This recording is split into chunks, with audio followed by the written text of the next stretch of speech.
नमस्कार, शब्द साची विंध्य के समाचार बुलेटिन में आपका स्वागत है। मैं हूं आपके साथ नियाजिया। शुरुआत करते हैं हेडलाइन से। उप मुख्यमंत्री राजेंद्र शुक्ल ने पीके स्कूल रीवा के उन्नयन संबंधी कार्यों की समीक्षा की। रीवा में भयप्रद घोषित भवन को नगर निगम ने किया ध्वस्त। रीवा पुलिस ने पकड़ी नशे की खेप, आरोपी फरार। रीवा की सबसे सुरक्षित पॉश कॉलोनी में एक साथ टूटे 5 घरों के ताले। रीवा हादसे में एक साथ 3 पीढ़ियों की मौत, कोई अंतिम संस्कार करने वाला नहीं बचा। रीवा में महिला थाने के बाहर 2 पक्षों में हुई जमकर मारपीट।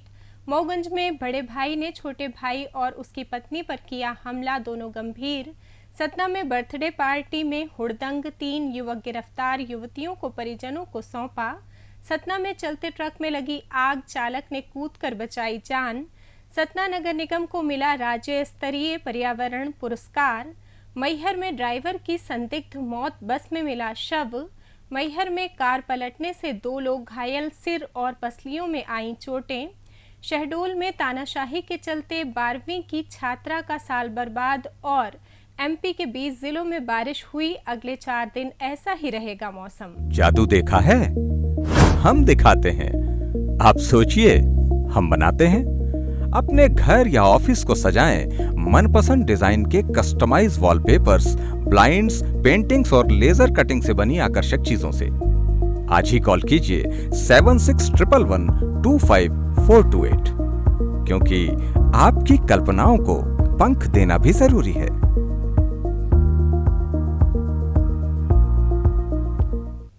अब खबरें विस्तार से। उप मुख्यमंत्री राजेंद्र शुक्ल ने शुक्रवार को मंत्रालय में PK girls higher secondary school Rewa का संदीपनी विद्यालय के रूप में किए जा रहे उन्नयन संबंधी और अन्य विद्यालयों के उन्नयन कार्यों की समीक्षा की। समीक्षा के दौरान संदीपनी विद्यालय से संबद्ध विभागीय अधिकारियों को ऑडिटोरियम, खेल सुविधाओं, फर्नीचर एवं अन्य कार्यों को समय से पूर्ण करने तथा आगामी सत्र के पूर्व सेवाओं का संचालन प्रारंभ किए जाने के निर्देश दिए। इसके साथ ही रीवा शहर के समीप स्थित शालाओं के प्रस्तावित उन्नयन कार्यों की प्रगति की समीक्षा करते हुए प्राथमिकता से औपचारिकताओं की पूर्ति कर प्रस्तावों को सक्षम स्तर पर अग्रेषित करने के निर्देश दिए। बैठक में आयुक्त स्कूल शिक्षा शिल्पा गुप्ता सहित पीआईयू और एप्को के वरिष्ठ व अपेक्षित अधिकारी मौजूद रहे। शासन के निर्देशानुसार रीवा निगम क्षेत्र में स्थित अति जर्जर एवं भयप्रद भवनों को हटाने की कार्यवाही प्रारंभ की गई है। शुक्रवार को निगम आयुक्त डॉक्टर सौरभ सोनवड़े के निर्देश पर नगर निगम रीवा द्वारा वार्ड क्रमांक 29 अंतर्गत पांडेन टोला क्षेत्र में स्थित एक अति जर्जर भयप्रद भवन को गिरा दिया गया। बता दें कि प्रदेश के नगरीय क्षेत्रों में स्थित खतरनाक एवं जीर्ण शीर्ण भवनों अथवा भवन के खतरनाक हिस्सों को हटाने की कार्यवाही नगरीय निकायों द्वारा सामान्यतः वर्षा ऋतु के प्रारंभ के पूर्व की जाती है। इस क्रम में ये कार्यवाही की गई। नगर निगम द्वारा भयप्रद भवन को सुरक्षित रूप से गिराकर क्षेत्र में नागरिकों के लिए संभावित खतरे को टाला गया। उक्त कार्यवाही के दौरान कार्यपालन यंत्री एचके त्रिपाठी सहित पुलिस बल व अतिक्रमण अमला मौजूद रहा। रीवा पुलिस ने बाइक से ले जाई जा रही नशे की खेप को पकड़ा है। हालांकि तस्कर फरार हो गए। पुलिस ने मौके से बाइक सहित 140 शीशी नशीली कफ सिरप जब्त की है और बाइक नंबर के आधार पर आरोपियों को ट्रेस कर तलाश की जा रही है। ये कार्रवाई सिटी कोतवाली पुलिस ने बीती रात धोबिया टंकी स्थित हरिजन बस्ती में की। कोतवाली थाना प्रभारी अरविंद सिंह राठौर के मुताबिक मुखबिर से मिली सूचना पर धोबिया टंकी स्थित हरिजन बस्ती में घेराबंदी कर बाइक सवार 2 युवकों को रोका गया। कार्रवाई के दौरान तस्कर अंधेरे का फायदा उठाकर भाग गए। पुलिस ने एनडीपीएस एक्ट का मामला दर्ज कर लिया है। रीवा में महिला थाने के बाहर 2 पक्षों के बीच जमकर मार पिटाई हुई। इस घटना का वीडियो भी सोशल मीडिया में वायरल हो रहा है। दरअसल मारपीट करने वाले एक ही परिवार के 2 पक्ष बताए गए हैं।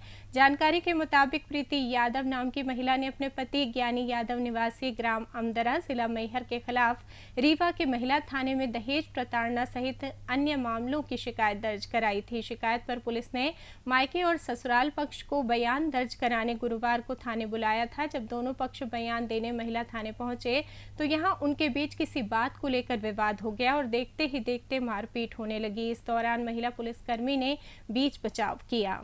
रीवा शहर की हाई प्रोफाइल श्रीजी कॉलोनी में एक साथ 3 घरों में चोरी की वारदात सामने आई है। कॉलोनी के मकान नंबर 95, 100, 102, 103 और 108 में चोरी हुई है। पुलिस द्वारा की गई शुरुआती जांच में 25 लाख से ज्यादा की चोरी की आशंका जताई जा रही है। चोर सोने चांदी के जेवर, नकदी और कीमती सामान ले उड़े। टीआई हितेंद्र नाथ शर्मा, एडिशनल एसपी विवेक लाल, एडिशनल एसपी आरती सिंह और सीएसपी ऋतु उपाध्याय मौके पर पहुंचे और जांच शुरू की। कॉलोनी के मकान नंबर 95 में लगे एकमात्र सीसीटीवी कैमरे में 5 बदमाश वारदात को अंजाम देते हुए कैद हुए हैं। बाकी घरों के बाहर कोई सुरक्षा इंतजाम या कैमरे नहीं थे। डॉग स्क्वाड और एफएसएल टीम के साथ पुलिस ने पूरे इलाके की बारीकी से जांच की। पुलिस को मौके से कुछ अहम सुराग हाथ लगे हैं, जिनके आधार पर बदमाशों की तलाश तेज कर दी गई है। सूचना मिली थी श्रीजी कॉलोनी में एक डी साहब हैं एमपीवी के, उन्होंने अवगत कराया कि 2 दिन अवकाश में बाहर कहीं थे। जब लौट कर आए तो उनके घर का ताला टूटा हुआ था। इस सूचना पर श्रीजी वृंदावन जाकर के घटनास्थल का निरीक्षण किया गया तो पाया गया कि उनका जो ताला का कुंडा है वो टूटा हुआ था। इसके बाद चूंकि कॉलोनी है, कवर्ड कॉलोनी है, पूरी बाउंड्री भी बनी हुई, चारों तरफ से गार्ड भी है, ऐसी दशा में जो भी बंद घर थे उनपे हमने और भी तफ्तीश किया कि और कहीं कोई ऐसी घटना तो नहीं हुई। पाया गया कि 3 से 4 घरों के ताले टूटे हुए थे, जो बाहर से ताले लगे हुए थे। ऐसा लग रहा है कि किसी ने रैकी करके उन घरों को टारगेट किया है और अभी इन्वेस्टिगेशन का काम चल रहा है। फिंगरप्रिंट स्क्वाड, डॉग स्क्वाड, ये सारे भ्रमण किए हैं, वरिष्ठ अधिकारियों को मार्गदर्शन प्राप्त हुआ है, कार्रवाई की जा रही है। रीवा में गुरुवार को सीमेंट सीट से लदा एक ट्रक ऑटो पर पलट गया। हादसे में ऑटो सवार 7 लोगों की मौत हो गई, 4 की मौके पर ही जान चली गई, जबकि एक ने अस्पताल ले जाते समय दम तोड़ दिया। 2 लोगों की इलाज के दौरान सांसें थम गईं। 3 लोग अस्पताल में जिंदगी और मौत के बीच जूझ रहे हैं। इस हादसे ने कई घर एक साथ उजाड़ दिए। एक परिवार में 3 पीढ़ियों की एक साथ मौत हो गई। दादा, माता पिता और नाती पोते एक ही जगह पर खत्म हो गए, जिससे बाकी परिजन हादसे में हैं। रामजीत जायसवाल पत्नी पिंकी और इकलौती बेटी अंबिका के साथ ऑटो में सफर कर रहे थे। उनके पिता हीरालाल और बहन के बच्चे मानवी और अरविंद जायसवाल भी साथ थे।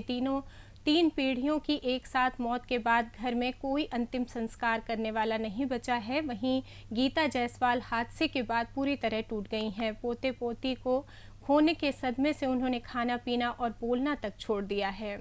मोगन जिले में जमीन विवाद को लेकर बड़े भाई ने छोटे भाई और उनकी पत्नी पर लाठी डंडों से हमला कर दिया। गंभीर रूप से घायल दंपति को संजय गांधी अस्पताल रीवा में भर्ती कराया गया है। घटना नईगढ़ी थाना क्षेत्र के हरदी तिवरियान गांव की है। पुलिस ने आरोपियों के खिलाफ मारपीट का मामला दर्ज कर लिया है। जानकारी के मुताबिक आरोपी रामलाल यादव निवासी हरदी तिवरियान गांव और उसके छोटे भाई दशरथ लाल यादव के बीच जमीन को लेकर विवाद है। बीती रात रामलाल यादव अपने परिवार के साथ दशरथ लाल के घर पहुंचे, जहां पर जमीन को लेकर दोनों पक्षों में कहासुनी हो गई। विवाद बढ़ने पर रामलाल ने छोटे भाई और उनकी पत्नी देवकली यादव पर लाठी डंडों से हमला कर दिया। घटना की जानकारी तत्काल पीड़ित दशरथ लाल के बेटे शैलेंद्र यादव ने पुलिस को दी। मौके पर पहुंची पुलिस ने घायलों को अस्पताल भिजवाया, जहां पर उनका इलाज जारी है।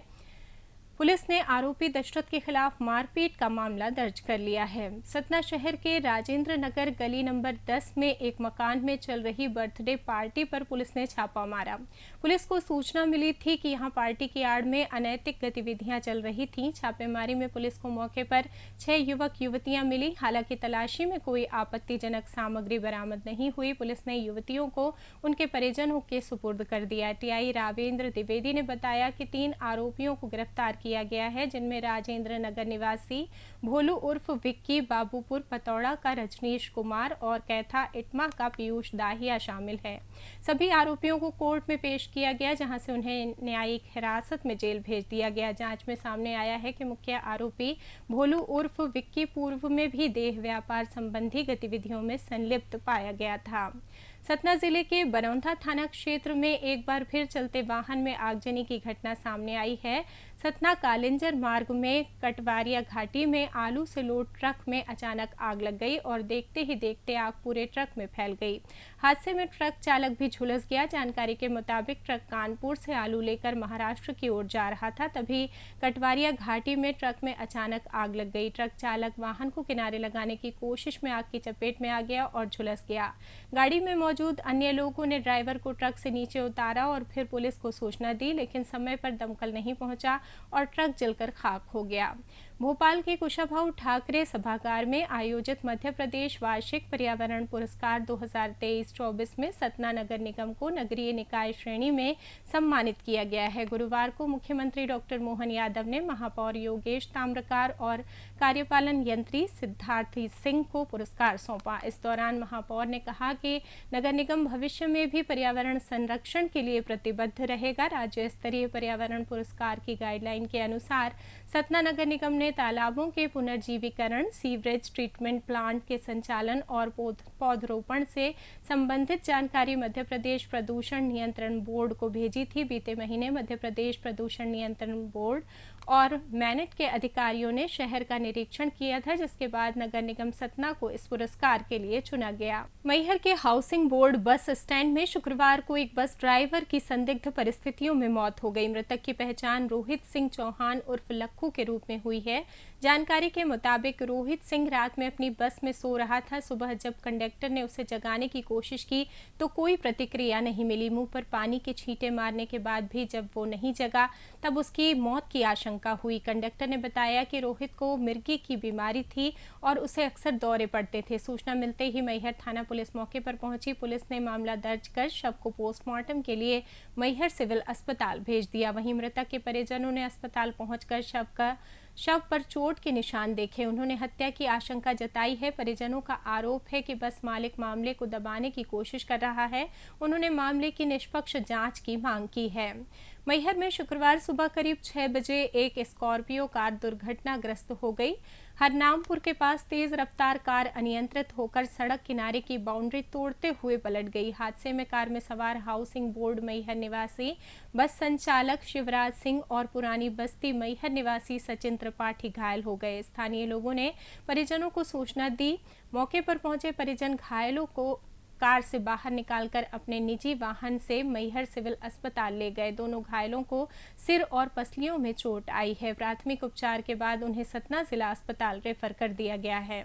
शहडोल जिले के बोडरी ग्राम की छात्रा अंशिका द्विवेदी के साथ माध्यमिक शिक्षा मंडल की 12वीं बोर्ड की पूरक परीक्षा के दौरान अनुचित व्यवहार किया गया। छात्रा की गलती बस इतनी थी कि परीक्षा हॉल में जब परीक्षक ने उससे विषय पूछा तो हड़बड़ाहट में उसने अर्थशास्त्र की जगह राजनीति शास्त्र विषय बता दिया। इस पर परीक्षक ने उसे परीक्षा हॉल से बाहर निकाल दिया। दरअसल अंशिका 12वीं बोर्ड की परीक्षा में 3 विषयों में अनुत्तीर्ण हुई थी। रुक जाना नहीं योजना के तहत उसे पूरक परीक्षा में बैठने का मौका मिला था। न्याय के लिए अंशिका अपने पिता अनिल कुमार द्विवेदी के साथ कलेक्टर के पास पहुंची, लेकिन कलेक्टर ने भी उनकी समस्या नहीं सुनी। पिता का आरोप है कि कलेक्टर ने उनका आवेदन फेंक दिया और उन्हें कार्यालय से बाहर भगा दिया। इस घटना से छात्रा का 1 साल बर्बाद हो गया। मौसम की बात करें तो मध्य प्रदेश में पिछले 24 घंटों के दौरान आंधी और बारिश का दौर जारी रहा। 20 जिलों में बारिश हुई। इनमें मंदसौर, उज्जैन, धार, इंदौर, देवास, खंडवा, हरदा, नर्मदापुरम, सीहोर, रायसेन, विदिशा, भोपाल, शिवपुरी, मुरैना, ग्वालियर, सतना, रीवा, सिंगरौली, डिंडौरी और अनूपपुर शामिल हैं। सबसे ज्यादा धार के नालछा में 1 इंच बारिश हुई। मौसम विभाग ने शुक्रवार के लिए कई जिलों में बारिश का अलर्ट जारी किया है। मौसम विभाग के मुताबिक अगले 4 दिन यानी 9 जून तक ऐसा ही मौसम बना रहेगा। इसके बाद मानसून भी प्रदेश में प्रवेश कर लेगा। इसी के साथ ये समाचार बुलेटिन समाप्त हुआ। कल फिर मिलेंगे नई खबरों के साथ। जुड़े रहिए शब्द सांची विंध्य से और विंध्य से जुड़ी तमाम खबरों के लिए हमारे चैनल को सब्सक्राइब कर दें। अपने आसपास की खबरें हम तक पहुंचाने के लिए स्क्रीन पर दिए नंबर पर आप संपर्क भी कर सकते हैं। धन्यवाद।